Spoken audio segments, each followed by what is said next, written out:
রাসূলুল্লাহ সাল্লাল্লাহু আলাইহি সাল্লাম বলেন, আমি খুব সংক্ষেপে বলতেছি, 3টা প্রশ্নের জবাব যে কবরে ঠিকমতো দিতে পারবে, আল্লাহ তাআলা পক্ষ থেকে ঘোষণা হবে, সাদাকা আবদি, আমার বান্দা সঠিক উত্তর দিছে। আফরিশুহু মিনাল জান্নাহ ওয়ালবাসুহু মিনাল জান্নাহ ওয়াফতাহু লাহু বাবান ইলাল জান্নাহ। আমার বান্দার জন্য জান্নাতের পোশাক বিছায়া দাও, জান্নাতের পোশাক পরিয়ে দাও, জান্নাতের বিছানা বিছায়া দাও, জান্নাত বরাবর দরজা খুলে দাও। ফেরেশতারা জান্নাতের পোশাক পরিয়ে, জান্নাতের বিছানা বিছিয়ে জান্নাত বরাবর দরজা খুলে দিবে। ওয়ায়ুফসাহু লাহু, এবং তার কবরটাকে প্রশস্ত করে দেওয়া হবে, চারিদিকে 70 গজ, 70 হাত। অথবা আরেক বর্ণনা আছে মাদ্দুল বাসার, চোখের দৃষ্টি যায় যে দূর, এর দূর চতুর্দিকে ইমানদার নেককারের কবরকে প্রশস্ত করে দেওয়া হবে। এই সুন্দর প্রশস্ত ঘরে নেককারকে শোয়াইয়া, জান্নাতের বিছানা পোশাক পরাইয়া ফেরেশতা বলবে, ভাই সাহেব নাম কানাউমাতিল আরুস। নতুন জামাই যেভাবে বাসর ঘরে, নতুন দুলহা ঘুমায় আরামসে সুখের বাসরে, আমনে আমনে ঘুমান, আমনে ঘুমান, কেউ ডিস্টার্ব করবে না। আমরা এসে নিয়ে যাবো পরে সময় মতো আপনাদের। ইসরাফিল ফু দিবে দ্বিতীয়বার, আমরা এসেই আপনারে নিয়ে যাব, আপনি আপাতত এখানে আরামসে সুখের জান্নাতের নিয়ামত ভোগ করতে থাকেন। যে ব্যক্তি কবরে 3টা প্রশ্নের জবাব দিতে পারবে না, রাসূলুল্লাহ সাল্লাল্লাহু আলাইহি সাল্লাম বলেন, আল্লাহ তাআলার পক্ষ থেকে বলা হবে, কাযাবা আবদি, আমার বান্দা নাফরমান মিথ্যা বলেছে। আফরিশুহু মিনান নার ওয়ালবাসুহু মিনান নার ওয়াফতাহু লাহু বাবান ইলান নার। তার জন্য জাহান্নামের বিছানা বিছিয়ে দাও, জাহান্নামের পোশাক পরিয়ে দাও, জাহান্নাম বরাবর দরজা খুলে দাও। নাউযুবিল্লাহ। ফেরেশতারা এই 3টা কাজ করবে। প্রথম, এই হলো এক গ্রুপের কাজ, ওনারা এই জাহান্নামের বিছানা, জাহান্নামের পোশাক আর জাহান্নামের বরাবর দরজা খুলে দিবে। এই হলো একটা। হলো 2 নাম্বার, আল্লাহ রাসূল সাল্লাল্লাহু আলাইহি ওয়াসাল্লাম বলেন, এই নাফরমানের কবরে এরপরে একজন ফেরেশতা আসবে। সেই ফেরেশতা এসে ইউদরাবু লাহু বিমিতরাকাতিম মিন হাদিদ, লোহার একটা মুগুর, লোহার একটা হাতুড়ি দিয়ে এই নাফরমানকে একটা আঘাত করবে। দরবাতান বাইনা উদুনাইহি, আঘাতটা 2 কান বরাবর মাঝখানে। নবীজি বলেন, ফায়াসিহু সাইহাতান, বেঈমান তখন কবরে একটা চিৎকার মারবে, ইয়াসমাউহা মান ইয়ালিহি ইল্লা সাকালাইন, মানুষ এবং জিন ব্যতীত আল্লাহর সমস্ত সৃষ্টি নাফরমানের চিৎকারটা শুনতে পাবে। এইভাবে ফেরেশতা তাকে আঘাত করতে থাকবে। এবং হাদিসে আছে, আল্লাহ রাসূল বলছেন, ওই ফেরেশতার বৈশিষ্ট্য হইল অহুয়া আ'মা ওয়া আসাম্মু, এই ফেরেশতাটা অন্ধ এবং কানে শুনে না। এই যে আঘাত করতেছে, সে কানেও শুনে না, চোখেও দেখে না। তার মানে এই বেঈমান যত চিল্লানি চিল্লাক, ফেরেশতা চোখেও দেখে না, কানেও শুনে না, উনি ওনার ডিউটি পালন করেন। 3 নম্বরে হলো, আল্লাহর নবী সাল্লাল্লাহু আলাইহি ওয়াসাল্লাম বলেন, কোন নাফরমান পাপীর কবরে ফেরেশতারা রেখে যাওয়ার সাথে সাথেই কবর, ওই যে বললাম ইমানদারের কবর, নেককারের কবর 70 গজ প্রশস্ত করে দেওয়া হয়েছে। আর এই বেঈমানের কবর, দুনিয়ার মানুষও যে দূর খুঁড়ছিল, কবর বানাইছিল, এর দূরও না, তাকে কবরের মাটি তারে একবার সংকীর্ণ করে ফেলবে, চাপ দিবে। এই চাপে ডান পাশের মাটি বাম দিকে চলে আসবে, বাম দিকের মাটি ডান দিকে চলে আসবে। আল্লাহর নবী সাল্লাল্লাহু আলাইহি ওয়াসাল্লাম বলেন, আহা, নবীজি বলেন, এই উদাহরণ দিয়ে বুঝাইছেন, ডান পাশের মাটি যখন বাম দিকে, বাম দিকের মাটি ডান পাশে, তো ডান পাশের হাড্ডি, পাঁজরের হাড্ডি, এই যে সাটনার হাড্ডি নি কয়, এটা কি হাড্ডি কয়, পাঁজরের সাটনার হাড্ডি, এগুলা ভাঙ্গা এই বাম দিকে ঢুকে যাবে, বাম দিকের গুলো ডান দিকে ঢুকে যাবে। রাসূলুল্লাহ বুঝাই দিয়েছেন, হাত্তা তাখতালিফা আদলাউহু, এই যে শব্দটা এরকম, এই যে ভাই দেখেন, এই 2 আঙ্গুল যেভাবে একটা আরেকটার ভিতরে ঢুকে গেছে, খোদার কসম রাসূল বলছে 2 পাশের হাড্ডি এভাবে একটা আরেকটার ভিতরে ঢুকে যাবে। রাসূলুল্লাহ সাল্লাল্লাহু আলাইহি সাল্লাম বলেন, এভাবে নাফরমানের কবরে আযাব হতে থাকবে। প্রিয় বন্ধু আমার, আল্লাহ রাসূল সাল্লাল্লাহু আলাইহি সাল্লামের এরকম অসংখ্য হাদিস দ্বারা প্রমাণিত কবরে আযাব হবে।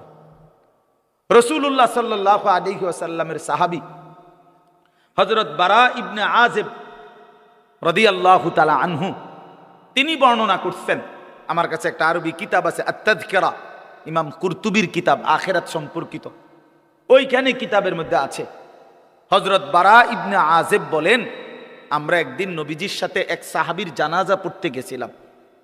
জানাজা পড়তে গিয়ে নবীজি ওই সাহাবীর কবরের সামনে গিয়া প্রথম দাঁড়াইছেন, খালি কবরটা, তখনও কবর জানাজা পড়ায় নাই। তো তিনি বলেন, আল্লাহ নবী কবরের দিকে তাকায়া অঝরে অনেকক্ষণ কাঁদছেন নিজে। হযরত বারা ইবনে আযিব বলেন, আমরাও নবীজির সাথে কাঁদতে শুরু করলাম, নবীও কাঁদে, আমরাও কাঁদলাম। কিছুক্ষণ পরে নবীজি কান্না থামাইয়া চোখ মুছতে মুছতে বললেন, ইয়া ইখওয়ানি লিমিসলি হাদা ফাআইদু। এই বাক্য, আমার বন্ধুরা, আমার সাথীরা, লিমিসলি হাদা আইদু, এই কবরের জন্য তোমরাও প্রস্তুতি নাও, এই কবরের জন্য তোমরাও রেডি হও। আজ আমার এই সাহাবীকে দাফন করা হবে, এই আজ কিংবা কাল একদিন আমাদেরকে ওই কবরে যেতে হবে, রেডি হও। এভাবে নবীজি কাঁদছেন। হযরত ওসমান রাদিয়াল্লাহু তাআলা আনহু, আপনারা অনেক শুনছেন ওলামাদের বয়ানে, তিনি যখন কবর দেখতেন এই পরিমাণ কাঁদতেন, হাত্তা ইয়াবুল্লা লিহিয়াতাহু, দাড়িগুলো ভিজে যেত। তো ওনাকে জিজ্ঞেস করছে, হযরত আপনি কবর দেখলে এভাবে কাঁদেন কেন? তো তিনি বলতেন, ইন্নাল কবরা আউয়ালু মানাজিলিল আখিরা, কবর আখিরাতের প্রথম ঘাঁটি। ফাইন নাজা মিনহু ফামা বাদাহু আইসারু মিনহু, যদি কবরের ঘাঁটিতে কেউ বাইচা যায়, পরবর্তী সবগুলো তার জন্য সহজ। ওয়া ইন লাম ইয়ানজু মিনহু ফামা বাদাহু আশাদ্দু মিনহু, যদি কবরের ঘাঁটিতে বেঁচে না যায়, আটকায়া যায়, পরবর্তী সব ঘাঁটি তার জন্য এর চাইতে কঠিন। এরপরে তিনি বলতেন, ক্বালা ওয়া ক্বালা রাসূলুল্লাহ সাল্লাল্লাহু আলাইহি ওয়াসাল্লাম, হযরত ওসমান তখন নবীজির একটা হাদিস শুনাইতেন, যে শোনো, আমি নবীজির হাদিস শুনাইতেছি। আল্লাহর নবী সাল্লাল্লাহু আলাইহি সাল্লাম বলছেন, মা রাআইতু মানজারান কাত্তু ইল্লা ওয়াল কবরু আফজাউ মিনহু। নবীজি বলেন, উম্মত, আমি মুহাম্মদ বলতেছি, জীবনে আমি যত আযাবের দৃশ্য দেখেছি, কবরের চাইতে ভয়ানক কোন আযাবের দৃশ্য আমি রাসূল দেখি নাই। মা রাআইতু মানজারান কাত্তু, কখনোই দেখি নাই কবরের চাইতে ভয়ানক কোন দৃশ্য। এজন্য প্রিয় বন্ধু আমার, কবরের আযাব সত্য। এই আজকে আমরা যারা নাফরমানি করছি, আমরা যারা আল্লাহর অবাধ্য, নামাজ রোজা, হালাল হারাম, পাক নাফাক, শরীয়তের হুকুম আহকাম পাত্তাও দিচ্ছি না, আমাদের আখিরাত তো আছেই, হাসরের ময়দান তো আছেই, কবরেই ভীষণ আযাব হবে, কবরের কষ্টটাই সহ্য করা যাবে না। মুহাদ্দিসিনে কেরামের কারো কারো মত হইল, সর্বশেষ যেই লোকটা কবরে যাবে, হতে পারে তাকে 40,000 বছর কবরে থাকতে হবে। তো এখন যারা কবরে যাচ্ছে, নূহ আলাইহিস সালামের জামানায় যারা কবরে গেছে, ইব্রাহিম আলাইহিস সালামের জামানায় যারা কবরে গেছে, রাসূলুল্লাহ সাল্লাল্লাহু আলাইহি সাল্লামের জামানায় যারা কবরে গেছে, তারা বাপ আজকে কতদিন কবরে পড়ে আছে? নাকি মাঝে দিয়ে একবার কিয়ামত হইছে? কথা বলেন না, হইছে? তো তারা আজ কতদিন পড়ে আছে? তো সর্বশেষ ব্যক্তিটাও যদি 40,000 বছর থাকতে হয়, তাহলে আগের মানুষগুলো আমাদের কি হালাত? এই জন্য দোস্ত আমার, রাসূলুল্লাহ সাল্লাল্লাহু আলাইহি সাল্লাম 5 ওয়াক্ত নামাজের পরে হাদিসে আছে, নবীজি কবরের আযাব থেকে পানাহ চাইতেন। আল্লাহুম্মা ইন্নী আউযু বিকা মিন আযাবিল কবর ওয়া মিন ফিতনাতিল কবর ওয়া মিন ফিতনাতিল মাসীহিদ দাজ্জাল ওয়া মিন ফিতনাতিল মাহইয়া ওয়াল মামাত। এটা নবীজির 5 ওয়াক্ত নামাজের পরের কমন দোয়া ছিল। নিয়মিত কবরের আযাব থেকে মুক্তি চাইতেন, অথচ তিনি নিষ্পাপ, যার নিজের কোনো গুনাহ নাই, তিনি যদি এতবার দোয়া করতেন, আমি আপনি কি পরিমাণ দোয়া করা উচিত? অতএব আমি রাত গভীরে মনে করাই দিলাম, আমাদের কবর সত্য। প্রিয় বন্ধু আমার, বাবারা আমার, হাসলেও মরে যাবেন, কাঁদলেও মরে যাবেন, সুখে থাকলেও মরে যাবেন, দুঃখে থাকলেও মরে যাবেন। আল্লাহ যেন বারবার বলছে, বান্দা তুমি চাও কিংবা না চাও, আমি কিন্তু তোমার এনে থাকতে দেব না বান্দা।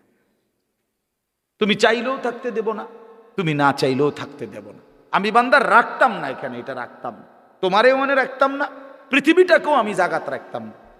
শুধু শুধু তুমি এটা লইয়া কামড়া কামড়ি করো না বান্দা, রাখবো না আমি তোমারে রাখবো। অতএব আমরা মরে যেতেই হবে। অট্টালিকার মানুষটাও মরে যাবে, কুড়ে ঘরের মানুষটাও মরে যাবে। জীবনে যে দুঃখ দেখে নাই সেও মরে যাবে, জীবনে যে সুখ দেখে নাই সেও মরে যাবে। মরবো কিনা আমরা বলেন? কবরে যেতে হবে কিনা আমাদের?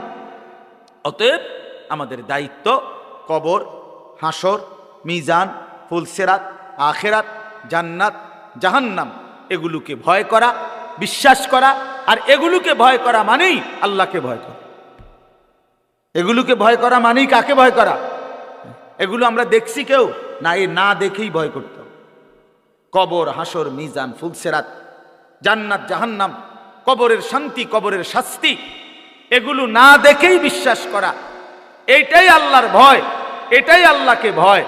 আর আল্লাহকে যে ভয় করে, এগুলোকে যে ভয় করে, আল্লাহর কসম এটার অর্থই হলো সে গুনাহ থেকে নিজেকে বিরত রাখে। এই জন্য একটা সহজ কথা, যে গুনাহ থেকে বিরত থাকে সেই আল্লাহকে ভয় করে, যে আল্লাহকে ভয় করে সে গুনাহ থেকে বিরত থাকে। কথা বুঝছেন না আমার? এই কথাটাই আল্লাহ বলছেন, ইন্নাল্লাযীনা ইয়াখশাউনা রাব্বাহুম বিল গায়বি, নিশ্চয়ই যারা আল্লাহকে ভয় করে না দেখে। না দেখে এই কথার অর্থ হইল আমি আল্লাহকেও দেখি না, অথচ আমার আল্লাহকে আমি ভয় করি। আমি কবর দেখি না, জাহান্নাম দেখি নাই, আখিরাত দেখি নাই, হাসরের ময়দান দেখি নাই, মিজান, ফুলসিরাত দেখি নাই, কিন্তু আমি আল্লাহ রসুলের কথার উপরে, কোরআনের কথার উপরে, আমার মালিকের এই কথাগুলো বিশ্বাস করি, ভয় করি।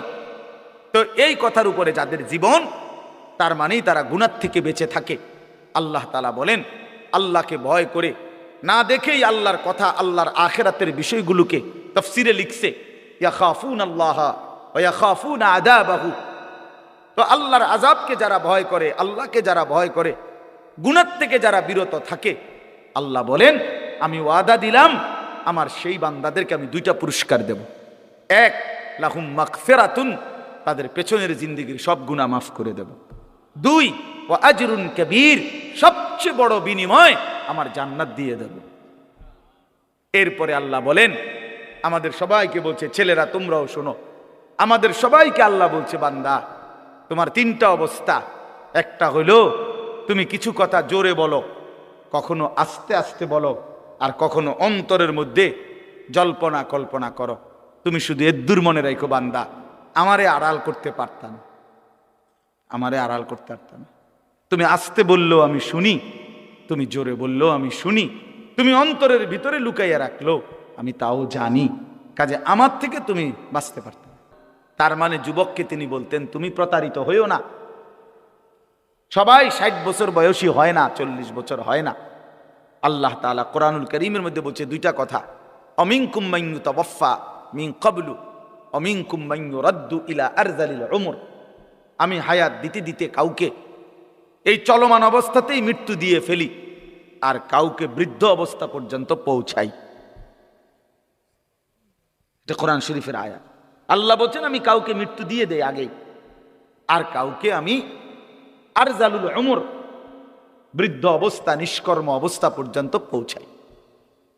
এই জন্য আমি 2 দিন মাহফিলের শেষ, এই জন্য বললাম এই কথাটা। ওই ভাই, এই তোমরা এই মাঝখান দিয়ে কথা বলো না ভাই, কথা বল, যার কষ্ট হয় চলে যাও তুমি, আমার কোনো অসুবিধা নেই, কিন্তু এখানে কথা বলো না দোস্ত আমার, আমি এটা পছন্দ করি না বাপ।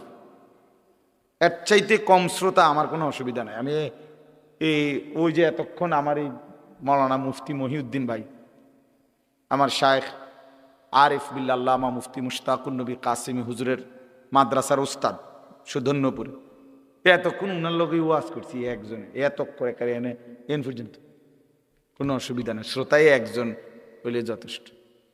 ওনারও বহুত ওয়াজ করছি, শ্রোতা নিয়ে কোনো টেনশন নেই। একজনের সামনে বললেও আল্লাহ গ্রহণ করলে কামিয়াব, 1 কোটির সামনে বললেও মালিক গ্রহণ না করলে কোনো লাভ নেই। এই জন্য বাপ, অল্প একটু সময় কথা মনোযোগ দিলে ভালো। আমি এটার প্রতি একটু কঠোরতা করি এই জন্য, যে আল্লাহর কথা মনোযোগ দিয়ে শুনে আলাদা নিজের জন্য, বিশ্বাস করেন খুব দ্রুত সময়ে আল্লাহ তার জিন্দিগি বদলায় দেয়। কিন্তু ফালতু মানুষ গাফেল, ওই বুট খায়, কথা শোনে, ওয়াজ শোনে, বাদাম খায়, বন খায়, বিড়ি খায়, সুর দিলে টান দিলে আইয়ে, সিক্কার দিলে আইয়ে, ভাল লাগলে কদ্দুর শোনে, ভাল লাগলে কদ্দুর শোনে না, জিমায় কদ্দুর, ওয়াজ শোনে কদ্দুর। এই সমস্ত ফালতু মানুষ এ ফালতুই থাকে, নতিজা আরজালের তাবে হয়, ফলাফল যখন নিকৃষ্টতার অনুগামী হয়। বুঝেন নাই? না বুঝেন নাই, আমি আরো বাংলায় বলি। না না বুঝেন না, আমি কই না, তাহলে বুঝবেন। একটা উদাহরণ দিলে এ কি কইছি এই কথাইটা, তাহলে বুঝবেন। নতিজা আরজালের তাবে হয়, ফলাফল নিকৃষ্টতার অনুপাতে হয়। ভালো এবং মন্দ দুইটা মিশে গেলে ফলাফল আসে নিকৃষ্ট, যেটা মন্দ ওইটার আলোকে।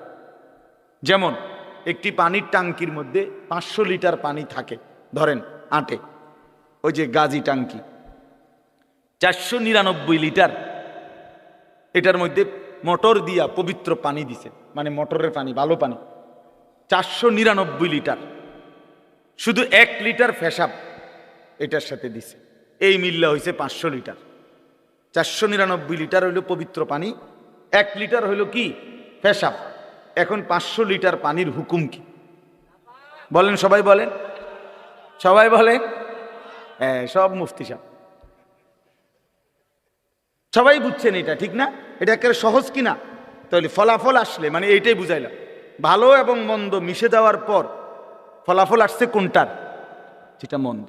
এইটারে বলে আর কি আরবিতে নতিজা আরজালের তাবে হয়, যেটা নিকৃষ্ট ওইটার আলোকে হয়। এটার অর্থ হইল, আমি সবসময় বলি, বুট আর ওয়াজ দুইটা মিললে ফলাফল আসে বুট, বাদাম আর ওয়াজ ফলাফল আসবে বাদাম, জুরানি আর ওয়াজ রেজাল্ট আসবে জুরানি। হ্যাঁ হ্যাঁ, এটা গুরুত্বপূর্ণ বিষয়। রেজাল্ট আসবে কি? জুরানি। জুরানি। আপনি সাসারে জিজ্ঞাসা করবেন কি শুনছেন, বলবো কথা তো কত কথাই কইছে, সবই তো দরকারি কথা, কোনটা কইতাম? আসলে কিচ্ছু জানে নাই উনি, কিছুই শুনে নাই। বুঝেন নাই কথা? আউযুবিল্লাহর সময় জুরাইছে, বিসমিল্লাহর সময় মাথা আলগি দিছে, আবার আলহামদুলিল্লাহর সময় জুরাইছে। তো কি শুনছে উনি? ঘোড়ার ডিম শুনছে। এই জন্য বাপ, এটা জরুরি, বাস্তব। আমি হাসতে হাসতে বললাম, যদিও অর্থ হলো পরিবর্তনের জন্য, জিন্দিগির সৌন্দর্যের জন্য মনোযোগ জরুরি, আন্তরিকতা জরুরি। আমাদের খুলনার হজরত আরিফ বিল্লাহ হজরত মাওলানা মুফতি নুরুল আমিন সাহেব হজরত সবসময় বলে, যে ব্যক্তি তার দিল, কান, চোখ এই তিনটা একত্র করে আল্লাহর কথা শুনে, হজরত বলেন খুব অল্প সময়ের ভিতরে তার জিন্দিগি পরিবর্তন হয়। তিনটা একসাথ করতে হয়, দিল খোলা, কান খোলা, চোখ খোলা। চোখ খোলা। হজরত সবসময় বলে, আল্লাহর কথা শুনতে বসলে যে জুরায়, বুঝতে হবে তার কলিজার ভিতরে আখেরাতের ফিকির কম, কবরের ভয় কম, জাহান্নামের ভয় কম, পরকালের অনুভূতি কম, অনুভূতি কম। এই জন্য জওয়ান ছেলেদেরকেও বলি, বয়স্ক বাবা আপনাদেরকেও বলি, সব সময় আল্লাহর কথা মনোযোগ দিয়ে শুনবেন। আর আপনাদেরকে যেটা বললাম, হিসাব মিলান, আসলে আপনার হৃদয়ের হালাত কি। এই যে প্রতিনিয়ত আল্লাহর কথা শুনতেছেন, যুবক ভাই তোমরাও শুনতেছ, মসজিদে জুমার নামাজের বয়ান হয় 52 সপ্তাহ, এক বছরে মোট 52 সপ্তাহ। বছরে প্রত্যেক মাসে 4টা জুমা, 4 12 48, আর 4 মাসে 4টা অতিরিক্ত জুমা আছে। যেমন এই মাসে 5টা জুমা, এই নভেম্বরে এখানে 5টা জুমা, এরকম 4টা জুমা 4 মাসে অতিরিক্ত 5 জুমা, তাহলে 48 আর 4 কত? 52টা জুমা। তাহলে 52টা জুমায় প্রতিনিয়ত ইমাম সাহেব আল্লাহর কথা বলে, বয়ান করে, এটা কম না। 30 বছর যদি এভাবে কেউ 52 সপ্তাহ করে 30 বছর শুনতেছে, তার কি 30 বছর পরেও বিড়ি খাওয়ার অভ্যাসটা ছুটে যাওয়ার কথা না? তো এই কাকা কি শুনলো আজকে এত বছর ধরে, এবার অনবিড়ি খায়, এই ডাকাত কি শুনছে কোন? আমি বলেন আপনি ইনসাফ কি বলে? না না, একটা বিবেকের প্রশ্নে আসেন। আজকে 30টা বছর পরেও আপনি সুদের লেনদেন করেন, 50 বছরেও এখনো ওজনও কম দেন, এখনো কথা কইলে আগ করলে গালি দেন। আস্তাগফিরুল্লাহ। শুনলেন কি? বুঝলেন কি? এতগুলো বয়ান কিছুই কোনো আসর করলো না। এই মূল কথা হলো গাফেল। মূল বিষয় কি?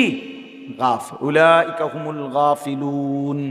আল্লাহ সমস্ত জাহান্নামীর পরিচয় বলছে, সমস্ত জাহান্নামীর একসাথে একটা পরিচয় আল্লাহ বলছে, উলাইকা হুমুল গাফিলুন। সবগুলো জাহান্নামী মূলত গাফেল। গাফেল কোরআন শরীফে আছে, ওয়ালাকাদ যারানা লিজাহান্নামা কাসীরাম মিনাল জিন্নি ওয়াল ইনস। এই আয়াতের শেষ শব্দ এটা, উলাইকা হুমুল গাফিলুন। এরা মূলত গাফেল, খামখেয়ালি করছে, খামখেয়ালি করছে। এজন্য বাপ দিল দিয়ে আল্লাহর কথা শুনবেন, প্রত্যেকটা ওলামায়ে কেরামের কথা মনোযোগ দিয়ে শুনবেন। নিজ এলাকার হুজুর, স্থানীয় ইমাম, নিজ মহল্লার আলেমে দ্বীন, ওনাদের কথা, দূরের হুজুর, সবার কথা সমানভাবে গুরুত্ব দিবেন। তাইলেই বোঝা যাবে আপনি আল্লাহর কথাকে গুরুত্ব দিয়েছেন, ব্যক্তিকে নয়। কথা বোঝেন নাই? আপনার এলাকার ইমাম সাহেব ওয়াজ করলে কি ও হুজুর, আমরা হুজুর এই তা না, সদবদ মানে ওনার এলাকার হুজুর, আপনার এলাকার হুজুর হয়েছে দেখে বেটা ফচ্ছে গেছে। হ্যাঁ, আর বাকি বক্তা যেগুলো, এগুলো সব চাঁদের দেশের থেকে আসছে, ঠিক না? আমি তো এই মাত্র চাঁদের থেকে নামছি, এই যে এখান দিয়ে দেখছেন না আপনার আমার যে চাঁদের দেশ থেকে আসছি। কি চাঁদের দেশ থেকে আসছি মিয়া? তা আমি তো কোনো মহল্লা, আমি তো কোনো এলাকা, তাহলে এটা কোনো কথা না, এটা কোনো বিষয় না। জনপ্রিয়তা ধোঁকা, প্রধান বক্তা, বিশেষ বক্তা, এগুলো ধোঁকা। আল্লাহর কথা শোনা, আল্লাহর কথা দিলের মধ্যে আনা, আল্লাহর কথা বলতে পারা, এটাই সৌভাগ্য, এটাই সৌভাগ্য। আল্লাহ তাআলার কুদরত, এটা আল্লাহর ইচ্ছা। আল্লাহ কাউকে 10,000 1000 মানুষের সামনে বলায়, কাউরে 10 জনের সামনে বলায়, এটা কোনোটাই 10 জনের সামনে বললে ব্যর্থ, 1000 লোকের সামনে বললে সফল, এমন কথা কোরআন, সুন্নাহ, ইজমা, কিয়াস পৃথিবীর কোথাও নাই। কথা বুঝছেন না? এটা কোনো বিষয় না। অনেক নওজোয়ান ওলামায়ে কেরাম আছেন, আপনাদেরকেও বলি, জনপ্রিয়তার মোহে পড়বেন না। যেই কোনোভাবে মোবাইল দিয়া হোক, ফেসবুক দিয়া হোক, ইউটিউব দিয়া হোক, মাথা পাঞ্জাবি খুললা হোক, শার্ট লাগাইয়া হোক, যেমনে হোক মানুষে চিনতে হইব, এটা লারা দিতে হইব, যেমনে হোক। দেশটার মধ্যে টাইল কেল লাগাইতে হইব না, এটা কোনো কথা না। আল্লাহর ইচ্ছা কাউকে আল্লাহ তাআলা, আমাদের আল্লামা মামুনুল হক, আজ তিনি কোথাও দাঁড়াইলেই এটা একটা মিছিল। বেচারা যদি দাঁড়ায় কোথাও, তো সেটাও হাজারো মানুষের কি হয়ে গেছে, মিছিল। হাঁটলে স্লোগান চলছে। আল্লাহর ইচ্ছা, মালিকের ইহসান এটা। আল্লাহ তাআলা প্রত্যেকের ভিতরে এটা যদি হয়, এই মানসিকতা, তাহলে বরকত হয়। যে আমারে আল্লাহ 5 জন মানুষের সামনে বলার সুযোগ দিছে, আমি এই 5 জনকে বলাটা কদর করি। আমারে বলছে আসরের আগে একটু বলতে, আপনি মনোযোগ দিয়ে বলেন, বরকত পাইবেন। আসরের পরে বলেন, ফজরের পরে বলেন, আল্লাহর কথা যখনই বলার সুযোগ পায় তখনই গনিমত। ক্বালা রব্বি ইন্নী দাআউতু কওমি লাইলান ওয়া নাহারা। নূহ আলাইহিস সালাম বলছে, আল্লাহ আমি আপনার দিকে মানুষকে ডেকেছি 950 বছর ধরে, রাতেও দিনেও। লাইলান ওয়া নাহারা, রাতেও দিনেও। তাহলে এটা কোনো বিষয় না। আমি অনেক বড় বড় আলেমরে জিজ্ঞাসা করছি যে হুজুর, মাগরিবের পরে ওয়াজ করলে উনি বিশেষ বক্তা, আর রাত 10টায় ওয়াজ করলে উনি প্রধান বক্তা, এটা শরীয়তের কোন আলোকে নির্ধারিত হয়েছে? এই ফাইসালা আইছে কেমন? কোন রাত যত সাফে বক্তার দাম তত বাড়ে, এটা কোন ফতুয়ার ভিত্তিতে, কিসের ভিত্তিতে? আল্লাহর কথা যিনি বলেন, ইখলাস ও তাকওয়ার সাথে হক কথা যিনি বলবেন, তার কথাই দামি, তার কথাই চলেন। এজন্য ইনশাআল্লাহ জিন্দেগির হিসাব মিলাবেন। বাপ আমার নওজোয়ান ছেলে, তোমাদেরকে বলি ভাই, প্রতিনিয়ত মসজিদে জুমার নামাজে ঢোকো, আবার বের হও ভাইয়া, কিন্তু তোমার জীবন এমন আশ্চর্য যে ইমাম সাহেবের দুইটা লাইন কথাও মনোযোগ দেওয়া শোনে না, পুরাটা টাইম মোবাইল টিপতেছে, পাশের ছেলেটার সাথে কথা বলতেছে, দুষ্টামি দৌড়াদৌড়ি কথাবার্তা। আল্লাহকে এইভাবে ছেড়ে দেওয়া মানুষ? কোরআন শরীফে আছে, আল্লাহ তাআলা বলেন ফাবিআইয়ি হাদিসিন বাদাহু ইউমিনুন। কোরআনুল কারীমের সবচেয়ে বেশি যে কয়েকটা আয়াত আছে আমার দিলের মধ্যে একবারে লড়াইয়া ফেলে, আমার দিল নড়ে সবচেয়ে বেশি, এর মধ্যে এইটা একটা আয়াত। আমার আশ্চর্য লাগে যে মালিক এটা কি বলছে, ফাবিআইয়ি হাদিসিন বাদাহু ইউমিনুন। আল্লাহ বলে, বান্দা 23 বছরে আমি 30 পারা কোরআন নাজিল করেছি, আমার সর্বশ্রেষ্ঠ কথা কতবার করে করে এক একটা কথা বলেছি বান্দা, এরপরে আর কোন কথা বললে আর কেমনে বললে এর চাইতে দামি আর কোন কিতাব নাজিল করলে বান্দা তুই আমার কথা মেনে নিতি? ফাবিআইয়ি হাদিস, ফাবিআইয়ি হাদিস, আর কি বললে, আর কোন কথা বললে? আকিমুস সালাহ, আকিমুস সালাহ, আকিমুস সালাহ, এই নামাজের কথা আকিমুস সালাহ 80 বারের চাইতে বেশি আল্লাহ বলছেন। আল্লাহ যেন ডাক দিয়া বলে, এই যুবক, 80 বারের চাইতে বেশি আমি মাওলা, আমার মতো মালিক, আমি নামাজের কথা তোকে এই কোরআনে বললাম, আর কতবার বললে নাফরমান তুই আমারে সেজদা দিতি বল? এই বেঈমান, তোরা যারা নামাজ পড়ো না, বলো বেঈমান বলো, আর কতবার বললে, আর কতবার বললে নামাজ পড়তে? ইয়া আইয়ুহাল্লাযীনা আমানু, হে ঈমানদারগণ, হে ঈমানদারগণ, হে ঈমানদারগণ। কোরআনুল কারীমের মধ্যে 89 বার আছে, 89, 8, 9, 89 বার আল্লাহ ডাক দিছে, আমার ঈমানদার বান্দা, আমার তুই প্যারা বান্দা, আয় মোমেন, আমি তোকে ডাকছি, তোকে ডাকছি, তোকে ডাকছি। সেই আল্লাহ জিজ্ঞেস করছে ফাবিআইয়ি হাদিস, এই বান্দা 89 বার আমি তোকে মোমেন বলে ডাক দিয়েছি, আর কতবার ডাকলে তুই আমার ডাকে সাড়া দিতি বান্দা? হ্যাঁ বলো ভাইয়া, যারা নামাজ পড়ো না ভাই বলো। হ্যাঁ, আরেকটা আয়াত আছে আমার দিল নড়ে বেশি, সূরা মুজাম্মিলের, ফাকাইফা তাত্তাকুনা ইন কাফারতুম ইয়াওমান ইয়াজআলুল বিলদানা শিবা। এই কথাটা শুনলে আমার খুব ভয় লাগে। আল্লাহ বলছে, বান্দা এই যে তুমি আমার নাফরমানি করছো, সেদিন হাসরের ময়দানে তুমি কেমনে বাঁচবা? যেদিন হাসরের মাঠের একদিনের পেরেশানি আর আযাব আর যন্ত্রণা কোলের বাচ্চাকে বুড়া বানায় ফেলবে, বুড়া বানায় ফেলবে। হে বান্দা, তুমি জানো না আমি মাওলার শাস্তি কি জিনিস? ফাকাইফা তাত্তাকুনা ইন কাফারতুম ইয়াওমান ইয়াজআলুল বিলদানা শিবা। একদিনে বাচ্চা বুড়া হয়ে যাবে, কোলের বাচ্চা বুড়া হয়ে যাবে। আল্লাহ বলছে এই পরিমাণ যন্ত্রণা পেরেশান। মানুষ বলে, ভাই আমার এই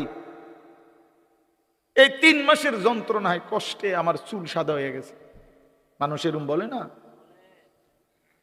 আল্লাহ তাআলা বলে, বান্দা তুমি কেমনে নাফরমানি করছো, তুমি বুঝতেছো না বান্দা আমার আযাব কি পরিমাণ ভয়ঙ্কর।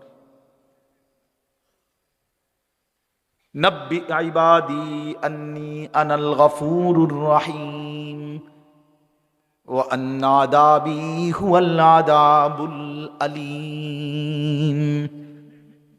রব্বুল আলামিন বলেন, বন্ধু আমার সবগুলো বান্দাকে শুনিয়ে দেন, বলে দেন, বন্ধু যত লম্বা গুনাহ হোক না কেন, যত বেশি গুনাহ হোক না কেন, গুনাহ যদি আসমানও ছুঁয়ে যায়, জমিনও ভরে যায়, তারপরও তারে বইলেন, বন্ধু যদি গুনাহ ছেড়ে দিয়ে আর করবে না ওয়াদা দিয়ে, আমি মাওলার কাছে মাফ চাই, তওবা করে, আমি আল্লাহ আনাল গফুরুর রহিম, আমি খুব বেশি দয়াবান, খুব বেশি মেহেরবান, খুব বেশি ক্ষমাশীল, আমি একসাথেই সব মাফ করে দেব।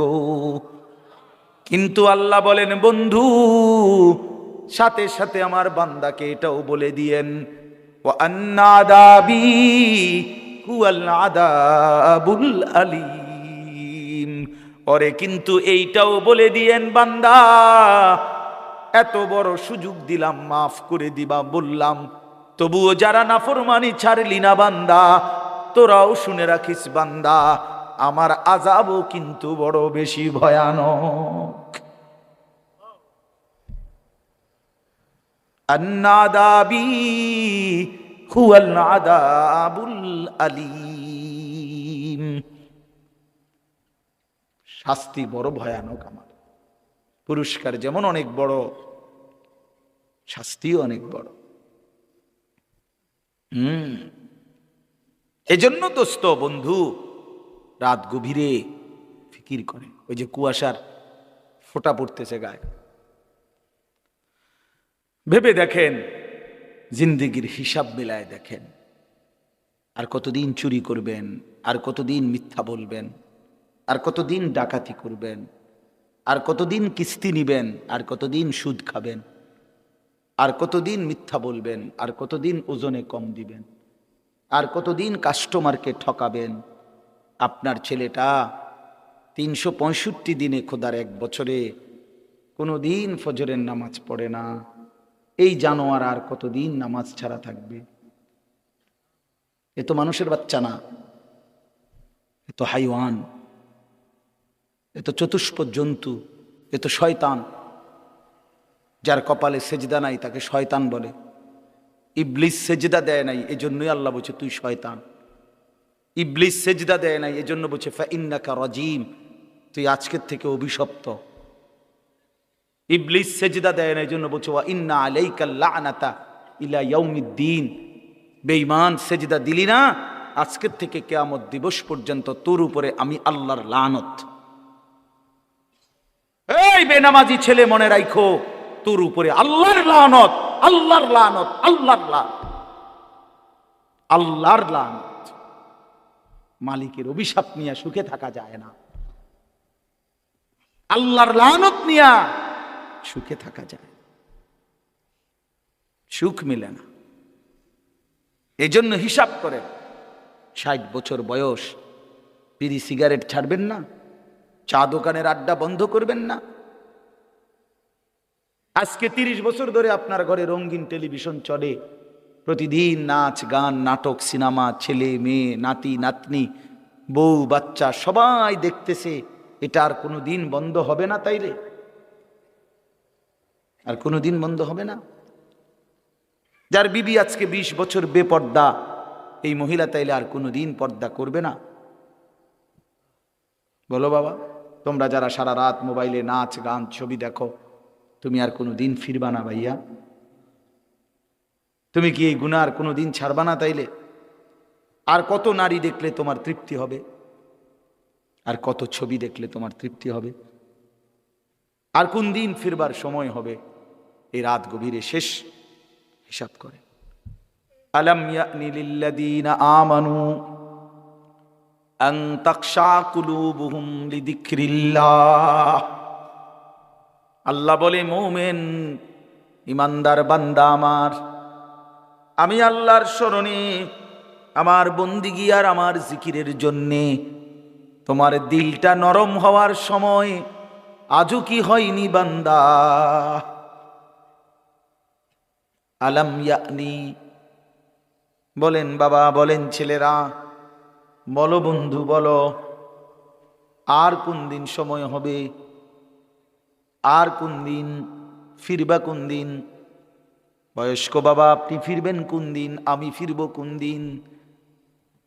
আল্লাহ আমাদেরকে বুঝ দান করে, আল্লাহ আমাদের কলিজার মধ্যে ফিকির দান করে। কোরআনুল কারীমের 29 নম্বর পারা, 67 নম্বর সূরা, সূরায়ে মুলক, এই সূরা থেকে 3টা আয়াত আমি তেলাওয়াত করেছি, 12, 13, 14।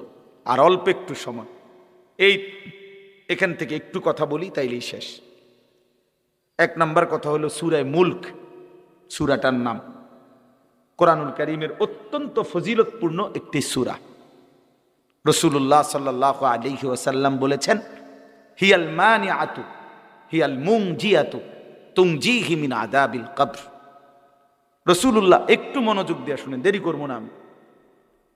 রাসূলুল্লাহ সাল্লাল্লাহু আলাইহি সাল্লাম বলেন, এই সূরা মুলক 67 নম্বর এই সূরাটি হচ্ছে বাধা দানকারী, রক্ষাকারী। প্রশ্ন হলো কিসের থেকে রক্ষা করে, কিসের বাধা দেয়? তো নবীজি বলেন তুনজিহি মিন আযাবিল কবর, এই সূরাটি কবরের আযাব থেকে যে নিয়মিত পড়বে তাকে রক্ষা করবে, কবরের আযাব থেকে বাধা দিবে, কবরের আযাব থেকে রক্ষা করবে। কোন সূরা? সবাই বলেন। ছোট্ট সূরা, মাত্র 30টা আয়াত, 29 পারায়। এই ছোট্ট সূরাটি রাসূলুল্লাহ সাল্লাল্লাহু আলাইহি সাল্লাম বলেন কবরের আযাব থেকে রক্ষা করবে। তাফসীরে কুরতুবীর মধ্যে আছে, আল্লাহর নবী সাল্লাল্লাহু আলাইহি সাল্লাম বলেন, আমার দিল চায়, নবীজি বলছেন, লাওয়াদিত্তু, আমার দিলের আকাঙ্ক্ষা, দিলের তামান্না, নবীর দিলের আশা। রাসূলুল্লাহ সাল্লাল্লাহু আলাইহি সাল্লাম বলেন, আমার মনটা চায়, আমার দিল চায়, আমার উম্মতের প্রতিটা ঈমানদারের কলবে এই সূরা মুলকটা থাকুক। ফি কলবে কুল্লি মুমিন, প্রতিটা মুমিনের দিলের মধ্যে, জবানের মধ্যে এই সূরা মুলক থাকুক। এই জন্য এই সূরা কবরের আযাব থেকে রক্ষা কবচ। যে নিয়মিত পড়বে আল্লাহ তাকে কবরের আযাব থেকে রক্ষা করবে। এখানে আরেকটা প্রাসঙ্গিক বিষয়, কবরের আযাব আমাদের মৃত্যু পরবর্তী হাসরের ময়দানে উঠার আগ পর্যন্ত এই মাঝখানের এই সময়টাকে কবরের জীবন বলে। কারো যদি স্বাভাবিক মৃত্যু হয় অথবা অস্বাভাবিক মৃত্যু হয়, কারো যদি মাটির কবর কপালে জোটে অথবা নাও জোটে, মৃত্যু মানেই আবার হাসরের মাঠে উঠা পর্যন্ত মাঝের এই সময়টাকে কবরের জীবন বলে। কথা বুঝছেন নি কথাটা? মানে বিষয়টা হলো এই, মনে করেন অনেক অধিকাংশ মানুষের তো স্বাভাবিক মৃত্যু হয়েছে, মাটিতে তারে কবরও দিছে, কিন্তু এমনও তো মানুষ আছে যে বাঘের পেটে ঢুকে গেছে, জীব জন্তু হিংস্র প্রাণী তারে খাইয়া ফেলছে, আগুনে পুইরা জ্বলে ছাই হইয়া গেছে, পানিতে ভাইসা গেছে, এমন হইতে পারে না? তো তার কবর কই? তার তো মাটির দাফন করছে না। কথা বুঝছেন? কিন্তু তার মৃত্যু হয়েছে কিনা? এই মৃত্যু মানেই কবরের জীবন, মৃত্যু মানেই কবরের জিন্দেগি। তাহলে এই জন্য বললাম, আরে স্বাভাবিক হোক অস্বাভাবিক হোক, কবর জুটুক মাটির বা না জুটুক, মানুষের মৃত্যুর পরেই হাসরের ময়দানে উঠা পর্যন্ত এই মাঝের এই টাইমটাকে কবরের জীবন বলা হয়। এই কবরের জীবনে আল্লাহর নবী সাল্লাল্লাহু আলাইহি ওয়াসাল্লামের অসংখ্য হাদিস দ্বারা, জি, কবরের এই বিষয়ে আল্লাহ রাসূল সাল্লাল্লাহু আলাইহি সাল্লামের অগণিত হাদিস। কবরের মধ্যে মানুষের এই কবরের জীবনটা, এটা কারো জন্য সুখকর, কারো জন্য কষ্টকর, কারো জন্য এই কবরে সুখ মিলবে, কারো জন্য এই কবরে কষ্ট হবে, আযাব হবে। আমার থেকে এই জন্য যুবক, তুমি মনে করো ইয়ারফোন লাগাইলে আর কেউ শোনে না, না মানুষে না শোনে না, মালিক তো শোনে। মনে করো রাত 2টা বাজে, দরজা লাগায় ফেললে, লাইট নিভাইয়া ফেললে, এবার মোবাইলে উলঙ্গ ছবি দেখলে আর কেউ জানে না, তো দুনিয়ার কেউ না জানে না, মালিক বলে, বান্দা আমি তো জানি। আলম ইয়ালাম বিআন্নাল্লাহ ইয়ারা, আল্লাহ বলে, জানো বান্দা আমি তোমাকে সারাক্ষণ দেখি, সারাক্ষণ দেখি। আলা ইয়ালামু মান খালাক ওয়া হুয়াল লতীফুল খবীর। এই শেষ আয়াত আল্লাহ বলে, বান্দা আমি তোমার কাছে একটা যুক্তি দেখাই। আল্লাহ আমাদের সামনে একটা যুক্তি দেখাচ্ছে, এই বান্দা তুমি বলো তো, যিনি সৃষ্টি করলেন তিনি বুঝি জানবেন না? এটা তুমি কেমনে ভাবলা? আলা ইয়ালামু মান খালাক, যিনি বানালেন তিনি জানবেন না? এটা যিনি বানাইলো, যে কোম্পানি, আপনি যদি বলেন যে এই কোম্পানির মেন যারা প্রোডাক্ট করলো, এটা উৎপাদন করলো, তারা বুঝি জানে না যে কোন দিয়ে এন দিয়ে কথা কয় না, এন দিয়ে কথা কয়, এরা জানে না, আপনি পণ্ডিতি করলো বেনে নাকি? কথা বলেন না? তাহলে যিনি বানাইলেন তিনিই তো অধিক জানবেন, ঠিক কি না বলেন? আল্লাহ তাআলা বলেন, বান্দা আমার থেকে লুকাইবা কেমন?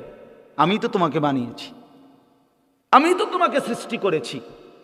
মজার কথা হলো, তাফসীরের মধ্যে লিখছে, মক্কার কুরাইশরা এই আয়াতের ব্যাখ্যার মধ্যে আছে, ও আসিররু কাওলাকুম, মক্কার কুরাইশরা নবীজির বিরুদ্ধে দিবানিশি ষড়যন্ত্র করত। তো ষড়যন্ত্র করলে মাঝে মধ্যে বইয়া কথা যে কইতো, তো বাটফারেরা কইতো কি একজন আর একজন, আস্তে কো আস্তে, আস্তে আস্তে আসিররু, আস্তে কও। কেন? কাইলা ইয়াসমা রব্বা মুহাম্মদ, যেন মুহাম্মদের খোদা শুনতে না পায়। আস্তে কো বেটা। আচ্ছা, তো মুহাম্মদের খোদা শুনলে কি হবে? কয় তাইলে জিব্রাইল রে পাঠাইয়া কইয়া দিব। এটা আছে তাফসিরে। মুহাম্মদের খোদায় জিব্রাইল পাঠাইয়া মুহাম্মদকে জানায় দিবে, শেষে আমগো পরিকল্পনা সব ভেস্তে যাবে, বাদ যাবে, কাজে আসতে কও। তো আল্লাহ তাআলা তখন বলে, হা রে বান্দা, বেকুব কি আর আড়ে বাজারে ওঠে? এই কি কোনো ছোটখাটো বলদ মনে করছেন? আহাম্মক, তুই আল্লাহর ব্যাপারে এই ধারণা কেমনে করলা যে তিনি আসতে বললে শুনবে না? তে আল্লাহ তাআলা বলেন, আসিররু কাওলাকুম, তোমরা যদি আসতে বলো, আবিজহারু বিহি, জোরে বলো, আমি তো সবই শুনতে পাই। ইন্নাহু আলিমুন, তিনি তো সব জানেন, বিদাতিস সুদূর, অন্তরের ভেতরের জল্পনা কল্পনাগুলো সহ সহ। ফালা ইয়ালামু ইদা বুসিরা মা ফিল কুবুর ওয়া হুসিলা মা ফিস সুদূর, হাশরের ময়দান আল্লাহ খুলে দিবে, সবাইকে উঠাবে, তো আল্লাহ বলে অন্তরের ভিতরের কথাগুলো পর্যন্ত বের করে দিব বান্দা। ইয়াউমা তুবলাস সারাইর, গোপন কথাগুলো, গোপন বিষয়গুলো আমি সব খুলে দেব, সব খুলে দেব। চামড়ার প্রতিটা শিহরণ যুবক বলবে, আমি বললাম, মনে রাখো আমার কথা। এই যে আমাদের চামড়ায় নারী দেখলে, ছবি দেখলে, নর্তকী দেখলে, উলঙ্গ নাচ দেখলে, অশ্লীল দৃশ্য দেখলে শরীরের চামড়ার মধ্যে শিহরণ হয়, শাহওয়াত জাগে। খোদার কসম, হাশরের ময়দানে এই চামড়া বলবে, আল্লাহ শাহিদা আলাইহিম সামউহুম ওয়া আবসারুহুম ওয়া জুলুদুহুম, এই চামড়া বলে দিবে, আল্লাহ বেঈমান আমারে দেখা এই শরীরে এই চামড়া এতবার শিহরিত, অশ্লীলতা, বেহায়াপনা, জিনা, ব্যভিচারের প্রতি এতবার আগ্রহী হয়েছিল। শরীরের চামড়াগুলো কথা বলবে। মানুষের সমস্ত শাহওয়াত চামড়ায়, যৌন চাহিদা উপাদান মেন এই চামড়ার মধ্যে। এই জন্য যত ডাক্তার চর্ম ডাক্তার, তত ডাক্তার যৌন রোগের ডাক্তার, চর্ম ও যৌন রোগ বিশেষজ্ঞ। এইটার মূল কারণ এটা, চর্মের সাথে যৌন সম্পর্ক, অর্থাৎ এই শাহওয়াতের গভীর সম্পর্ক। এই জন্য আল্লাহ বলছে, শাহিদা আলাইহিম সামউহুম ওয়া আবসারুহুম ওয়া জুলুদুহুম, একটা শব্দ চামড়ার শিহরণগুলো পর্যন্ত ভাইয়া আড়াল করা যাবে না। যাবে কি? চলেন তাইলে, কথা শেষ। আল্লাহ তাআলা বলছে, বান্দা আমি সৃষ্টি করেছি, আমি জানবই। আলা ইয়ালামু মান খালাক, আমার থেকে লুকাইও না, পারবা না। ওহুয়াল লতীফুল খবীর, আল্লাহ সূক্ষ্ম থেকে সূক্ষ্ম, বিন্দু থেকে বিন্দু বিষয় জানেন, সমস্ত বিষয়ের পূর্ণ খবর রাখেন। কাজে ইনশাআল্লাহ আমি দুইটা কথা বলছি। এক নাম্বার কথা হলো, এই 2 দিনের সবগুলো ওয়াজের মাধ্যমে, জুমার বয়ানের মাধ্যমে, বা এক কথায় আপনি আল্লাহর কথা যে প্রতিনিয়ত শুনতেছেন, এর মাধ্যমে নিজের হিসাব মিলাইয়েন যে আপনার ইমানের হালাত কি, আখিরাতের হালাত কি, নিজের ভিতরে ইবাদত বন্দিগির ফিকির কি। ওয়াল তানজুর নাফসুম মা কদ্দামাত লিগাদ, মিলাইয়েন। নবীজি সাল্লাল্লাহু আলাইহি সাল্লাম বলছেন, এই হাদিসটাই আমি পড়ছিলাম, আল কাইয়িসু মান দানা নাফসাহু ওয়া আমিলা লিমা বাদাল মাউত। নবীজি বলে, বুদ্ধিমান কাইয়িস, সে বুদ্ধিমান যে নিজের হিসাব রাখে এবং মৃত্যু পরবর্তী জিন্দেগির জন্য আমল করে। তারে কি বলে? কাইয়িস। ওই সৌদি আরব যারা থাকে প্রবাসী, তারা এটা কয়, সৌদি আরবের কোয়াইস, কোয়াইস মানে কাইয়িস, সালা কোয়াইস মানে হলো কাইয়িস, বিচক্ষণ, বুদ্ধিমান, চালাক, যে নিজের হিসাব রাখে, মৃত্যু পরবর্তীর জন্য আমল করে। বলে আজিজু মান আতবা নাফসাহু হাওয়াহা ওয়া তামান্না আলা আল্লাহ। আর আল্লাহ বলে, অপদার্থ, ব্যর্থ, ফালতু, অকর্মণ্য সে যে সর্ব বিষয়ে নিজের মনে যা চায় তাই অনুসরণ করে, আর কথায় কথায় এমনি করে নাফরমানি, ভরসা করে আল্লাহর উপর। মুখে বিড়ি, আল্লাহ ভরসা। টাঙ্গাইয়া ফিরবো, টাঙ্গাইয়া আড্ডি মাড্ডি গুড়া গুড়া করে নেবে একদম সিটারি। হ্যাঁ, সুদের ব্যবসা, বাটফারির ব্যবসা। সাদওয়ানে বইয়া আপনার বেডির দিকে চাইয়া রয়েছে, নাচ গান নাটকে টেলিভিশনে, এনে বইয়া কোক আল্লাহ ভরসা। আও মারতো না, যত কয় হুজুররা এত না। কইতে লাগলে কি এটা কম কয় নিও, হ্যাঁ যত কয় এত না। তোমার আলগা কেডা বলছে, কোন ইবলিস তোমারে বলছে যে যত কয় তার অর্ধেক? কথা বুঝছে? অর্থ কইল ভরসা করে এমনি, কিন্তু করে কি গুনাহ। তো এই আল্লাহ তাআলা বলছি, বুঝি বান্দা তুমি 24 ঘন্টা গুনাহ করতে থাকো, আমি ভরসা। এটা আল্লাহ বলছেন? না না, আল্লাহ বলছে তওবা করো, আমি ভরসা। ঠিক কিনা বলেন না? ছেড়ে দিলে ভরসা, আর করবা না, ওয়াদা দিলে ভরসা, লজ্জিত হয়ে মাফ চাইলে আমি ভরসা, আমি মাফ করে দেব। তো ইনশাআল্লাহ আমরা প্রত্যেকেই নিজের ঈমান আমলের জন্য ফিকির করব।